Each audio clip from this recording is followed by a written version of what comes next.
It's simple to see, it's Ed Magik TV, so the world can believe it's Ed Magik TV. Welcome to Ed Magik TV. This is Ed Magik right here at Volim Couture with Mr. Freeway, Ricky Ross.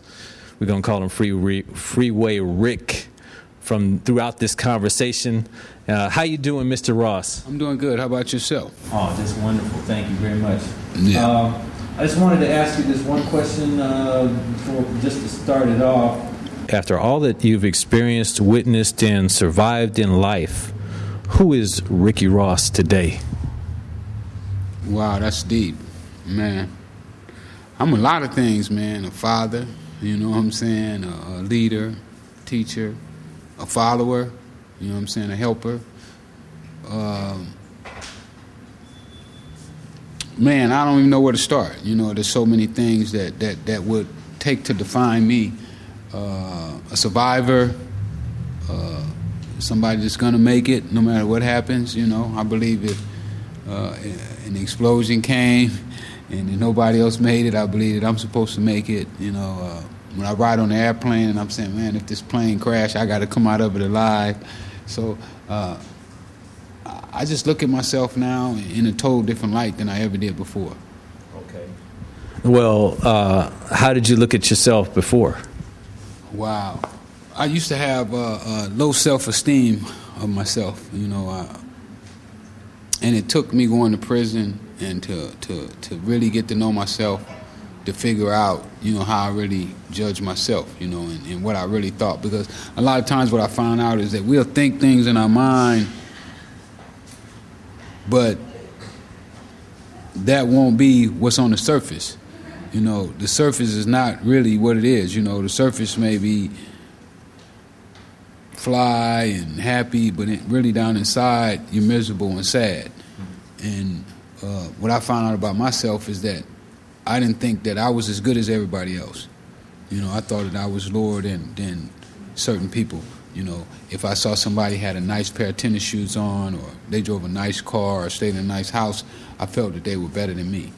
And now that I know that no matter how much money you got or how smart you are, that you really know better than anybody else, you know, we're all the same.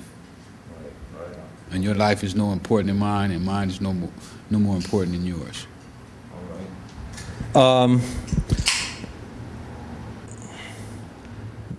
You know, the past is history, but to eliminate any confusion and rumors, what was your original prison sentence? My original sentence was a life sentence without the possibility of parole. It was reduced down to 20 years. Then I had the 20 years reduced down to 17 and a half. Okay. Do you think that original sentence was harsh, considering that the offense committed was a nonviolent? Absolutely. I think that the drug laws are really insane. I think the drugs should be dealt with as a medical problem. You know, you shouldn't lock somebody up because they get high. I mean, because when you look at it, they didn't hurt anybody but themselves. You know, when it becomes violent, or when you start to violate other people's rights, is when I think that it should be criminal. I mean, if I want to take all the drugs that I want to and hurt myself, then that should be up to me. And in dealing drugs, you know, when you deal drugs, you're selling drugs to people who want to buy drugs. You know, you're not taking a gun and forcing anybody to buy them. So I think that the whole prohibition, which we know from alcohol, it didn't work with alcohol, it hasn't worked with cocaine. We've been fighting this war on drugs for 40 years almost. Spent billions and billions of dollars. I mean, how long are they going to allow our government to study, rob and rape the citizens of their money, you know, while they pour it into this war on drugs that they know they can't win? That was interesting that you said that, because my next question was going to be, do you think America has won the war on drugs, considering that it seems like the focus has shifted from drugs now to more international politics and war and in the Middle East and things like that? You know, there's no way you can win the war on drugs as long as there's a demand for drugs, people are going to buy it. And one of the ways you can tell that they're not winning is because the price of drugs.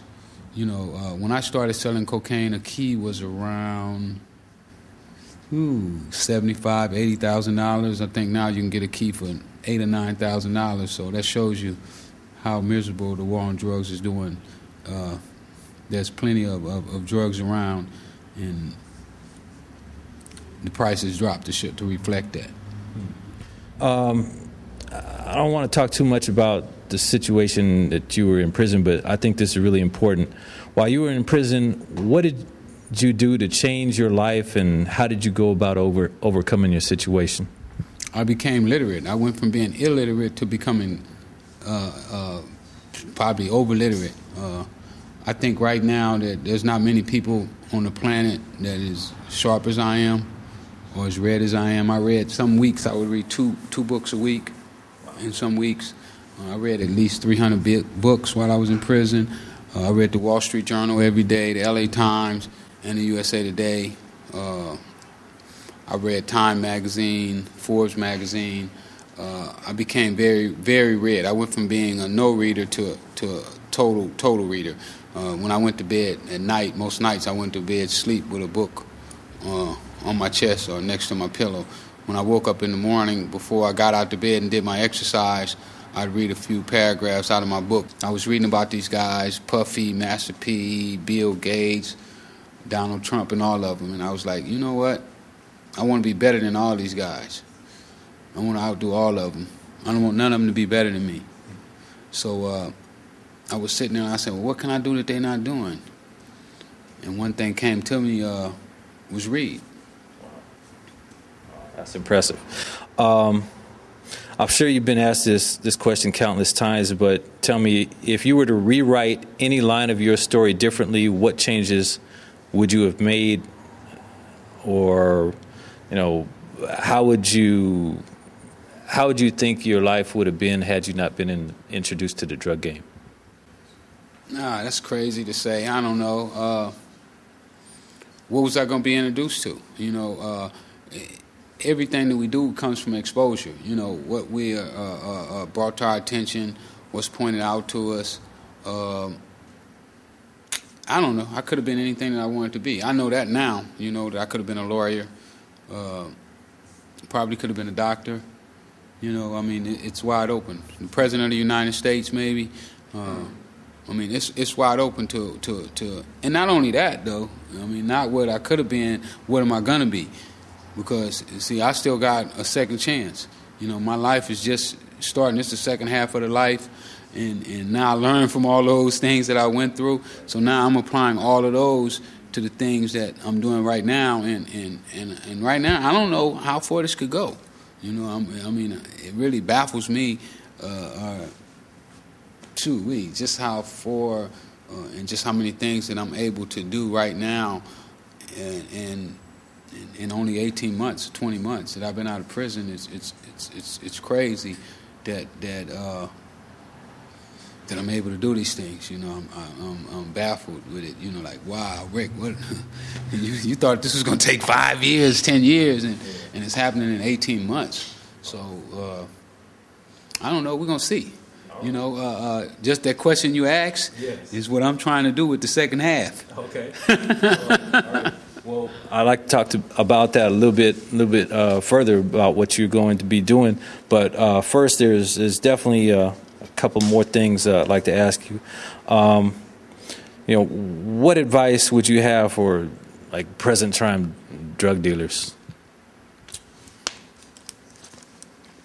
You're wasting some good talent. Yeah, man. First of all, I respect drug dealers. I think that they're some of the smartest people on the planet, and they got a bunch of them in prison that will run circles around these dudes out here on the streets. But if you take it and you use it to where the system can lock you up, because I think that the drugs have become a way that they've been able to weed all of our true entrepreneurs, our trailblazers, out of our community. I think that's the way they do it, because they know that we're going to be attracted to something. You know that the guys who, when you're a trailblazer, you're going to be the first one to jump on it. and they threw the drugs in our community so that these guys would jump on it, and then they'll lock them up and take them out of the community, and then they won't teach the rest of the community. Okay. All right. Well, we're going to take a little break, but when we come back, I'd like for you to take a look at this video, and we ask you a couple of questions about it, and we'll move forward.